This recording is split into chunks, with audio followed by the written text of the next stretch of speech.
किष्किंधा कांड, जहाँ राम सुग्रीव की मित्रता होती है। इस कहानी का रामचरितमानस में विशेष वर्णन है।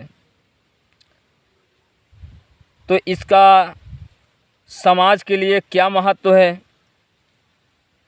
नमस्कार प्यारे मित्रों, परम सम्मानित माता पिता तुल्य बुजुर्गों, युवा हृदय सम्राट भाइयों एवं बहनों व प्यारे बच्चों, आप सबको आल्हा रामकेश यादव यूट्यूब चैनल में एक बार आपका फिर स्वागत है। दोस्तों, आज का वीडियो बहुत ही ज्ञानवर्धक एवं रोचक है। आज का विषय है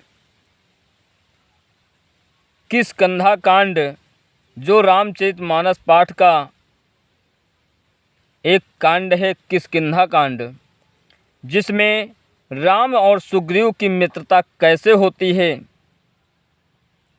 आइए जानते हैं इस वीडियो में। परंतु आपसे विनम्र निवेदन है कि आप हमारी वीडियो में शुरू से अंत तक बने रहें, और यदि आप हमारे चैनल पर नए मेहमान बनकर आए हैं और हमारे चैनल को अभी तक सब्सक्राइब नहीं किया है, तो आपसे विनम्र निवेदन है, आप हमारे चैनल आल्हा रामकेश यादव को सब्सक्राइब अवश्य कर लेना और घंटी वाला बटन भी दबा देना। हमारी वीडियो को अपने मित्रों तक पहुंचाने के लिए शेयर भी कर देना, तथा कोई त्रुटि या सुझाव हो तो हमारे कमेंट बॉक्स में ज़रूर भेज देना। आइए दोस्तों, जानते हैं रामचरितमानस के किष्किंधा कांड का वर्णन है, जहां भगवान राम सुग्रीव की मित्रता कैसे होती है। इसी का वर्णन आप लोगों के समक्ष प्रस्तुत कर रहा हूं, और आपको पूरे किष्किंधा कांड का सारांश प्रस्तुत करने जा रहा हूं। मैं आल्हा गायक रामकेश यादव आप सबको शीश झुकाते हुए इस किष्किंधा कांड का समस्त वर्णन सुना रहा हूं। तो ध्यानपूर्वक आप लोग सुनिए।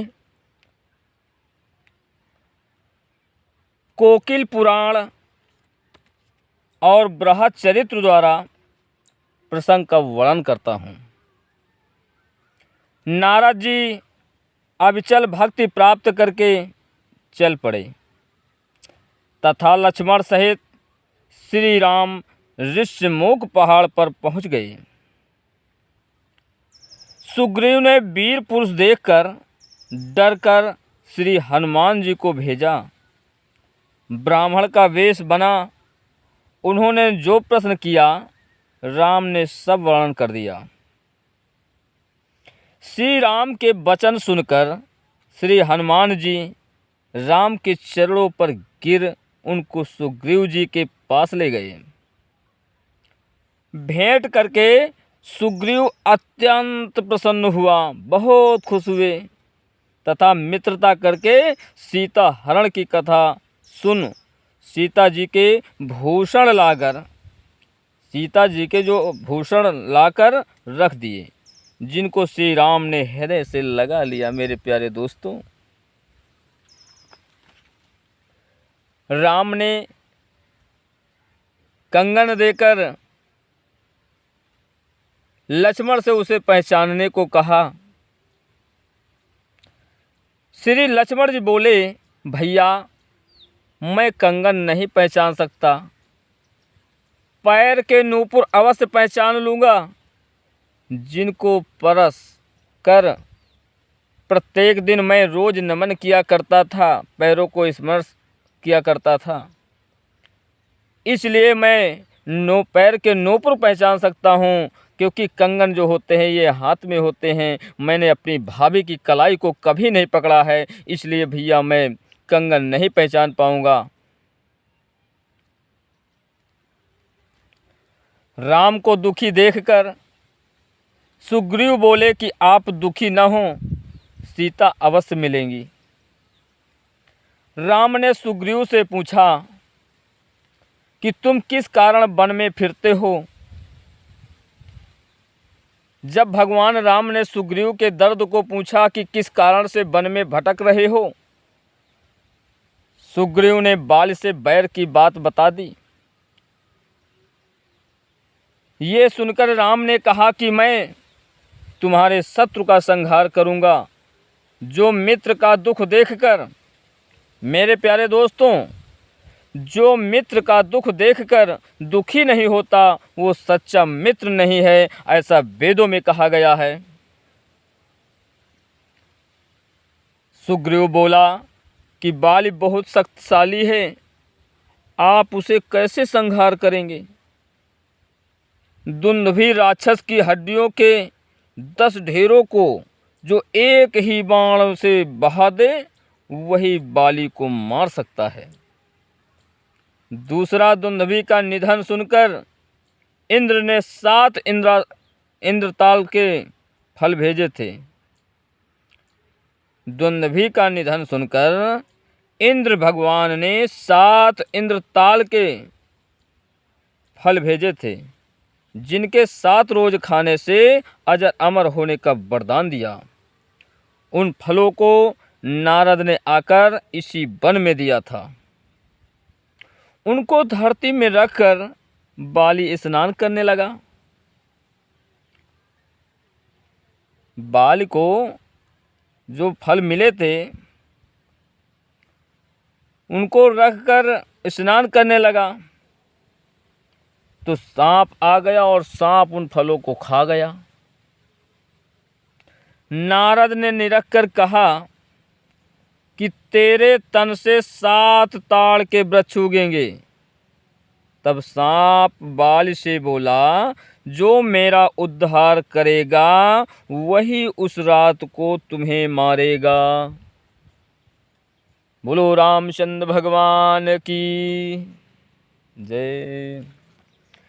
वही 7 पेड़ सर्प के समान खड़े हैं।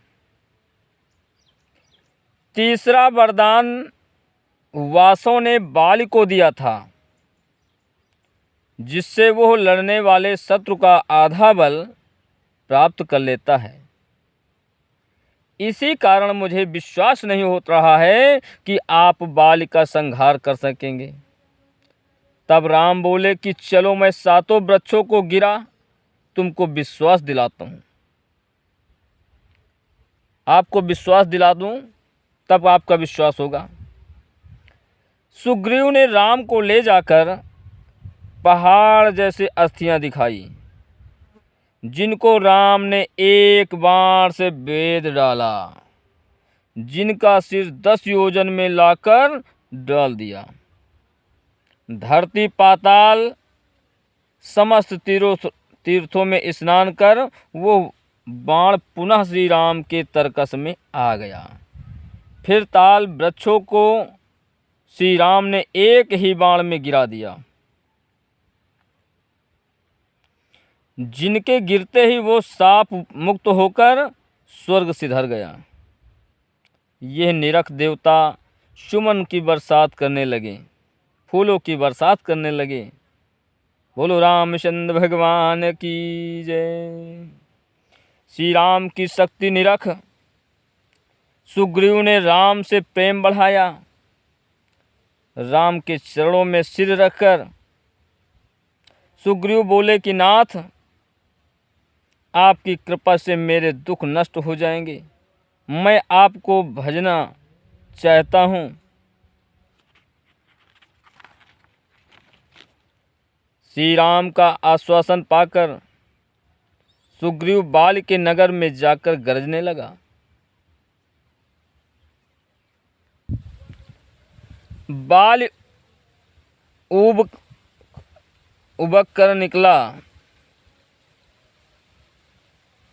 उसकी पत्नी तारा ने रोक कर कहा कि सुग्रीव राम की शरण में हैं, किंतु बाल सुग्रीव से आकर भिड़ गया। बाल के एक ही प्रहार से सुग्रीव विकल हो राम को पुकारने लगा, प्रभु और भाग आया।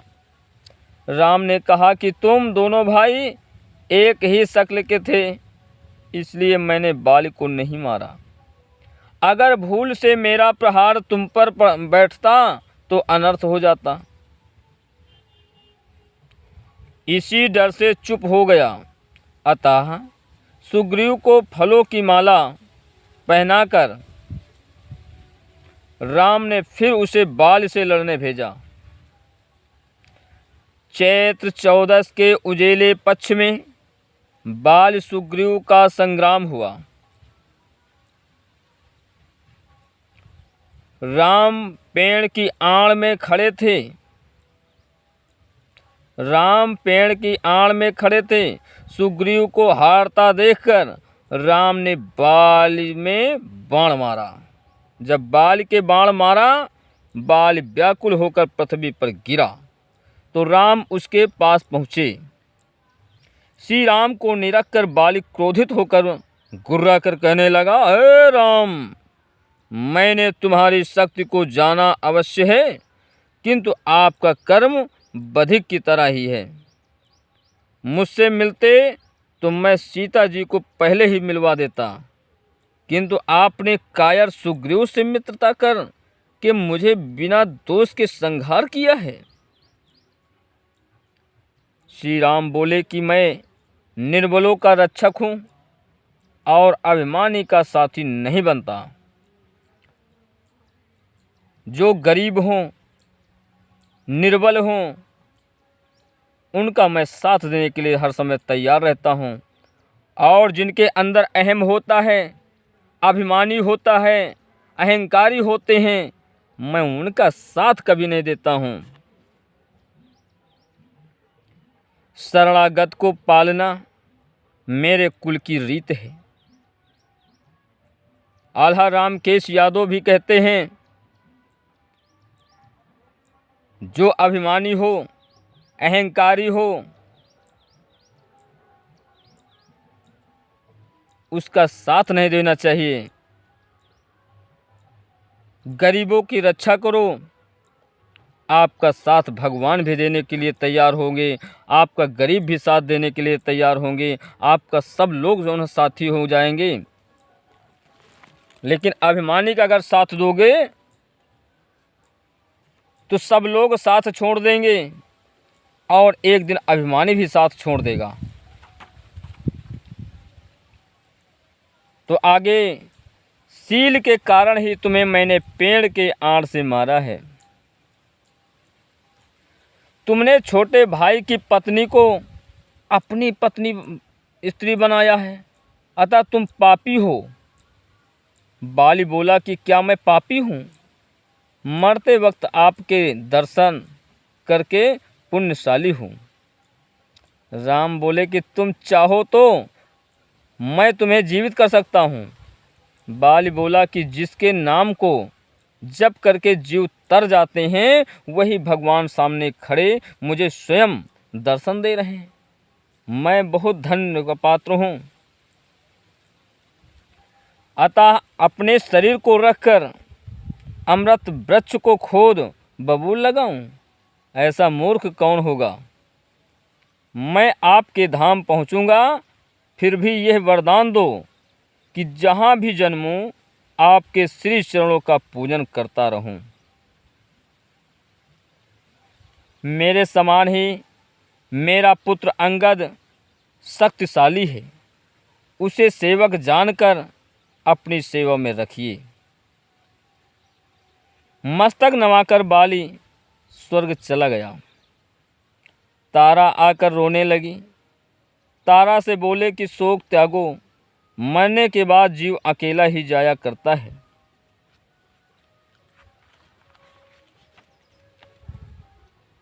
राम ने उसे ज्ञान दिया। तारा ने भक्ति का वर मांग लिया। आज्ञा पाकर सुग्रीव ने मृतक का क्रियाकर्म किया। राम के कहने पर लक्ष्मण ने सुग्रीव का राज तिलक किया और अंगद को युवराज बना दिया।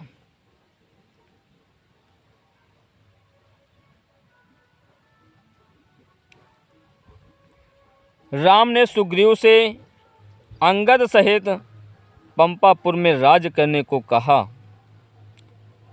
सुग्रीव राम की आज्ञा पाकर चल पड़े। श्री राम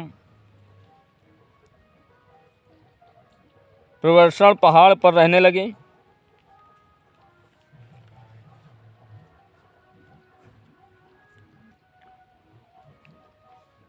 बारिश के बाद शरद ऋतु आ गई।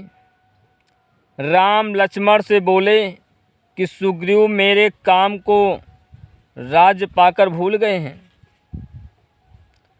लक्ष्मण पंपापुर चल पड़े। उधर हनुमान सुग्रीव से इस प्रकार बोले, तुम राम के काम को भूल गए हो।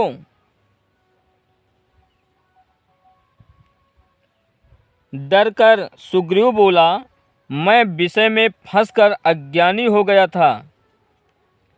तुम देवों को भेजकर वानरों को इकट्ठा करो।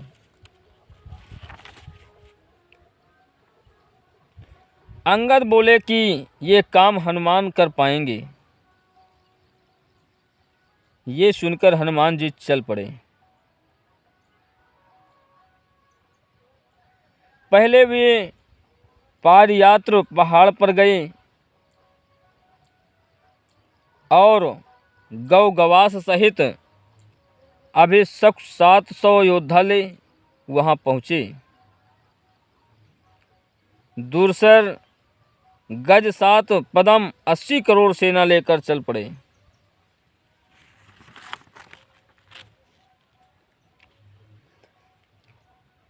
बलवीर भी 60,100 वानरों को लेकर चल पड़ा। शिखंडी 56 करोड़ सेना लेकर चला। कुमुद 4 पदम 700 लाख सेना लेकर चल पड़ा। नील 16 खरु बंदरों को ले चल दिया। गंधमादन 11 अरब कप लेकर चल दिया। तारा बखत 90 लाख 87 करोड़ कपि लेकर चला। केसरी 10 करोड़ 9 लाख मरकट लेकर चल दिया।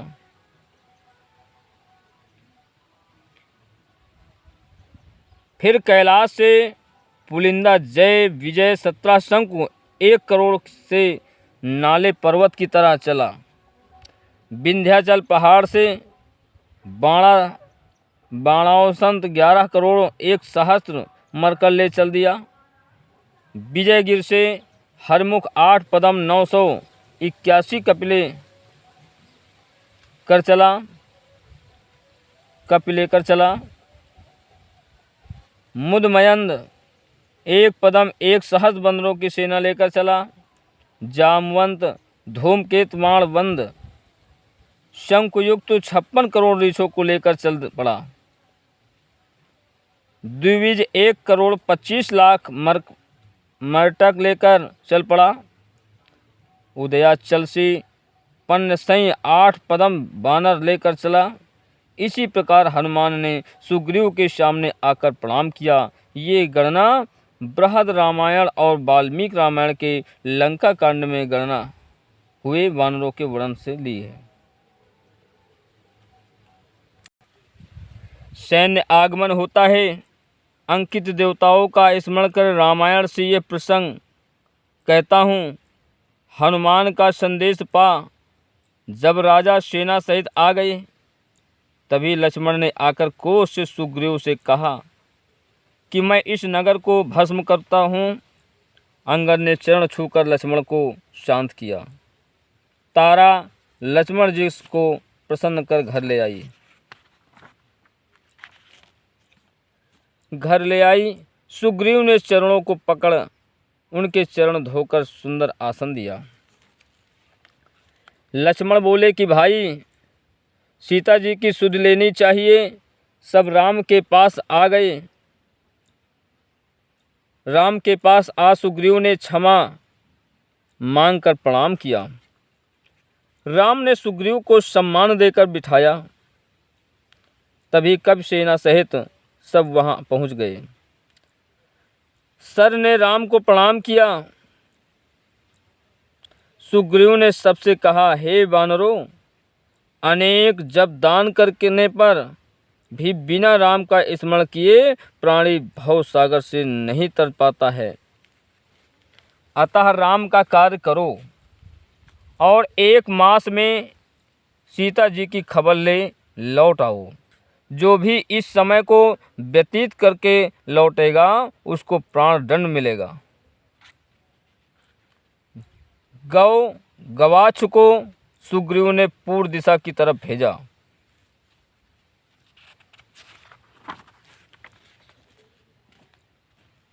ताराबखत अपनी सेना सहित उत्तर की ओर चला। बसंत पश्चिम को सेना सहित गया। अंगद, जामवंत, हनुमान, नील आदि को सेना सहित दक्षिण की ओर जाने का आदेश मिला। वे चल पड़े। उसी तरफ राम के चरणों में मस्तक नवाकर 10 करोड़ वानरों को लेकर स्वयं भी चल पड़ा। हनुमान को राम ने अपनी अंगूठी देकर कहा कि यह सीता जी को देकर मेरी दशा का वर्णन करना। ये सुन अंगूठी लेकर मस्तक नवाकर हनुमान जी ने पलायन किया। पहाड़ों पर पता लगाने लगे। रास्ते में उनको वज्रदंत राक्षस मिला। उसको अंगद ने मार दिया। बंदरों को प्यास लगी तो एक गुफा में घुस गए, जहाँ एक स्त्री तेजवान बैठी थी। सबने उसे नमस्कार किया। उसने सबको फल खाकर जल पीने का आदेश दिया। जलपान करके तपस्विनी के पास आ गए। वो बोली कि मैं हेमा अप्सरा की सखी हूँ। मेरा नाम स्वयं प्रभा है। मैदानों ने मुझे स्वर्ग से लाकर यहाँ रखा है। इंद्र अप्सरा को तो ले गए, मैं यहाँ रहकर भगवान को स्मरण करने लगी। इंद्र को तो ले गए, मैं यहाँ रहकर भगवान को स्मरण करने लगी। आज मेरा जन्म सफल हुआ। तुम अपनी आँखों को बंद करके इस मकान से निकलो, मैं श्री राम के पास जाती हूँ। ये सुन सबों ने आंखें बंद की तो स्वयं को समुद्र के किनारे पाया। वो तपस्वी राम के पास आज्ञा पाकर बद्री वन को चली गई। सागर तट पर सब वानर विचारने लगे कि समय बीत जाता है, सीता नहीं मिल पाई। अगर सीता की खोज न हुई तो अपनी मौत समझो। संपाति वानरों के ऊपर रोड पर यह देख सब वानर डर गए। अंगद ने कहा, हे जटायु, तुम धन्य हो।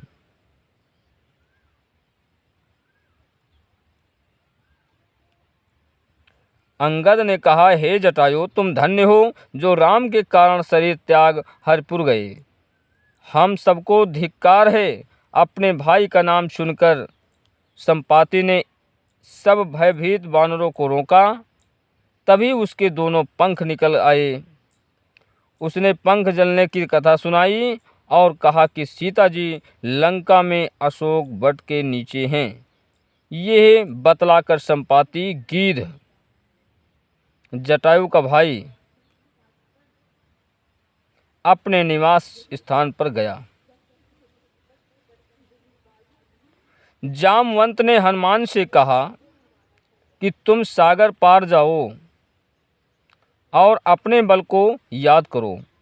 अपना शरीर हनुमान ने 13 योजन का बना लिया और जामवंत से बोले कि अगर कहो तो मैं रावण को मार सीता जी को ले आऊं।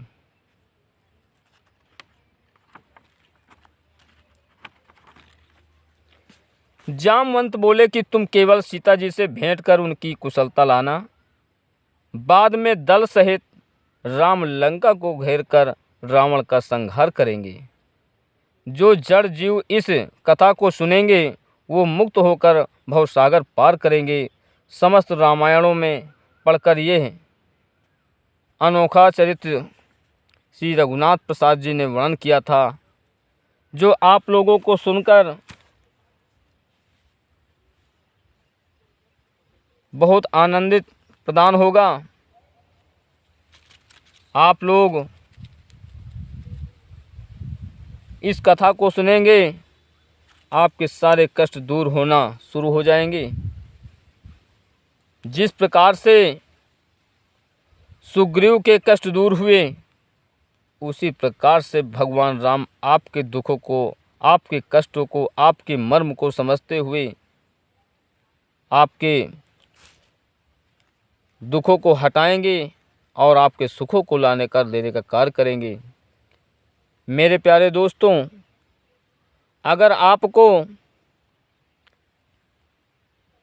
ये किष्किंधा कांड रामचरितमानस पाठ के राम सुग्रीव की मित्रता से लिया गया है, आप लोगों ने सुना। आप लोग रामायण केवल सुनने से कुछ नहीं होता है, सुनने से ज़्यादा उसको गुनना चाहिए कि भगवान राम के क्या चरित्र थे, अंगद के क्या चरित्र थे, सुग्रीव और बाली की क्या मित्रता थी, कैसे भाई थे, उन पे गहन विचार करना चाहिए।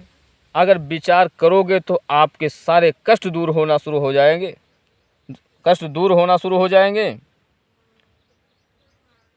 भगवान राम और लक्ष्मण के बीच में भाई भाई का क्या भाईचारा था, उसको अपने भाइयों के साथ बांटने का काम करो, अपने भाइयों के साथ जो है संजोने का काम करो। और अगर आपको आल्हा रामकेश यादव यूट्यूब चैनल के माध्यम से यह कहानी अगर अच्छी लगी हो, तो आपसे निवेदन है, आपसे अनुनय है, आपसे विनय है, आपसे रिक्वेस्ट है कि आप लोग हमारे चैनल को सब्सक्राइब अवश्य कर लें, लाइक कर देना और घंटी वाला बटन भी दबा देना। अपने मित्रों तक हमारी ये कहानी रामचरितमानस पाठ के किष्किंधा कांड की ये राम सुग्रीव की मित्रता को प्रत्येक भाइयों तक, प्रत्येक समाज के हर कोने कोने तक पहुंचाने के लिए आपसे निवेदन है, आपसे अनुनय विनय है कि आप लोग इसे शेयर करने का काम करेंगे।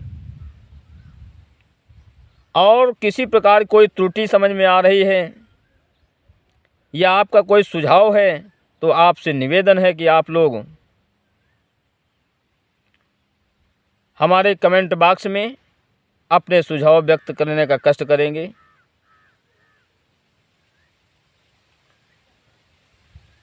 मैं आप सबका बहुत बहुत आभारी हूँ, क्योंकि आप लोग हमारे वीडियो को पूरा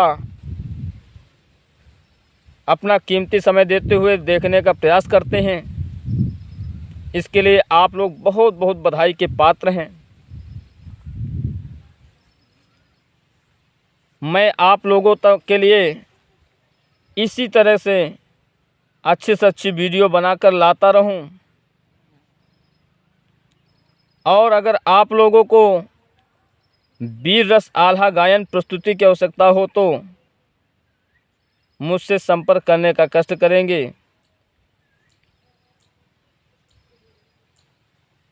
मेरा मोबाइल नंबर है 91 61 17 75 71 और मेरा निवास स्थान है बबुरिया, दीन शाह गौरा, रायबरेली, उत्तर प्रदेश, भारत।